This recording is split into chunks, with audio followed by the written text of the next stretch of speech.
আসসালামু আলাইকুম ওয়া রাহমাতুল্লাহি ওয়া বারাকাতুহু। হ্যালো ভিউয়ার্স, আশা করছি আপনারা সকলেই ভালো আছেন। আমিও আলহামদুলিল্লাহ আল্লাহ সুবহানাহু ওয়া তাআলার অশেষ মেহেরবানিতে ভালো আছি। প্রিয় বন্ধুরা, আমি আছি আপনাদের সাথে। আজকে কথা বলবো হোমিওপ্যাথিতে ৩টি জার্মানি ট্রাইট্রিশন নিয়ে এবং একই সাথে একটি হোমিওপ্যাথিক মাদার টিনচার নিয়ে, যে ওষুধগুলো একই সাথে যৌন দুর্বলতা, প্রিমেচুর ইজাকুলেশন, ইরেকটাইল ডিসফাংশন সহ বিশেষ করে স্পাম কাউন্ট বৃদ্ধি করে, স্পামের কোয়ালিটি উন্নত করে এবং বিশেষ করে যাদের বীর্য খুবই পাতলা এবং বীর্য এত বেশি পাতলা যে তারা খুবই এটা নিয়ে খুব দুশ্চিন্তা করে, তাদের জন্য হোমিওপ্যাথিক বেস্ট 4টি ট্রাইট্রিশন হোমিওপ্যাথিক মেডিসিন এবং একটি হোমিওপ্যাথিক মাদার টিংচার, যেগুলো হয়তো বা ভিডিওতে আপনারা ইতিমধ্যে দেখতেছেন। আমি আপনাদেরকে এই বিষয়গুলো নিয়ে কথা বলবো, কোনটা কোনভাবে সেবন করবেন এবং কোনটার কি কাজ, এটা নিয়ে কথা বলবো। তাই আমি আপনাদেরকে অনুরোধ করছি, আপনারা ভিডিওটি শুরু থেকে শেষ পর্যন্ত না টেনে, না কেটে, না স্কিপ করে দেখতে থাকুন। সবার প্রথম যে ওষুধটা নিয়ে কথা বলবো সেই ওষুধটা হচ্ছে অশ্বগন্ধা মাদার টিংচার। একটু ভালো করে খেয়াল করে দেখুন, অশ্বগন্ধা মাদার টিংচার হচ্ছে হোমিওপ্যাথিতে বিশেষ করে যাদের হচ্ছে স্পাম কোয়ালিটি অনন্ত বা স্পামের কোয়ালিটি উন্নত করার জন্য বা স্পাম গ্রোথ করার জন্য বা স্পাম উৎপাদন করার জন্য সবচেয়ে বেশি যে ওষুধটা কাজ করে সেই ওষুধটাই হচ্ছে এই অশ্বগন্ধা মাদার টিংচার। ভালো করে খেয়াল করে দেখুন, এই অশ্বগন্ধা মাদার টিংচার, এই ওষুধটা প্রস্তুত করেছেন ডাক্তার রিকুইড কোম্পানি। এটা ডাক্তার ওয়েলমার সহিবও রয়েছে।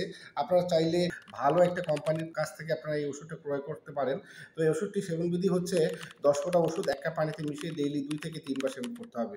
এরপরে যে ওষুধটা নিয়ে কথা বলবো সেটা হচ্ছে সিলিনিয়াম থ্রিএক্স। বন্ধুরা, বিশেষ করে সিলিনিয়াম থ্রিএক্সের কার্যকারিতা হচ্ছে যারা অতিরিক্ত মাস্টারবেশন, পর্নোগ্রাফি অ্যাডাক্টেডের কারণে বা অতিরিক্ত মাস্টারবেশনের কারণে অথবা অতিরিক্ত স্ত্রী সহবাসের কারণে যাদের ধাতু অত্যন্ত পাতলা হয়ে গেছে এবং অনেক হস্তমৈথুন করার কারণে এখন চুল পড়তেছে এবং কোনো কিছু মনে থাকতেছে না, অর্থাৎ ব্রেন বুদ্ধি কমে গেছে, তাদের জন্য একটা বেস্ট একটা প্রোডাক্ট হচ্ছে এই সিলিনিয়াম থ্রিএক্স। এই ওষুধটা সেবনবিধি হচ্ছে 4টা করে ট্যাবলেট দিনে 2 থেকে 3 বার সেবন করতে হবে।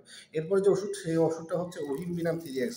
এই ওষুধটা হচ্ছে একই সাথে যাদের ইম্পোটেন্সি মানে কোনোভাবেই তার লিঙ্গ উত্থান হয় না বা কোনোভাবেই তার লিঙ্গ ইরেকশন হচ্ছে না, তাদের জন্য খুব পারফেক্ট একটা ওষুধ হচ্ছে হিমবিনাম থ্রিএক্স। এই ওষুধটি একই সাথে লিঙ্গোত্থান সমস্যা এবং একই সাথে তার বীর্যের কোয়ালিটি উন্নত করার জন্য এবং স্পাম কাউন্ট বৃদ্ধি করার জন্য খুব একটা বেস্ট একটা হোমিওপ্যাথিক ওষুধ। এরপরে যে ওষুধ সেটা হচ্ছে টিটিনিয়াম থ্রিএক্স। আপনারা একটু ভিডিওতে ভালো করে খেয়াল করে দেখুন। এই ওষুধটি হচ্ছে ডাক্তার রেকুইড কোম্পানির এবং ডাক্তার ওয়েলমার সাহেবও এটা পাবেন। এই ওষুধটি বিশেষ করে যাদের স্পাম কাউন্ট অনুন্নত এবং স্পামের কোয়ালিটি অনুন্নত এবং স্পাম কাউন্ট ঠিকমতো গ্রোথ হচ্ছে না, তাদের জন্য একটা বেস্ট ট্রাইট্রিশন ট্যাবলেট হচ্ছে এই টিটিনিয়াম থ্রিএক্স।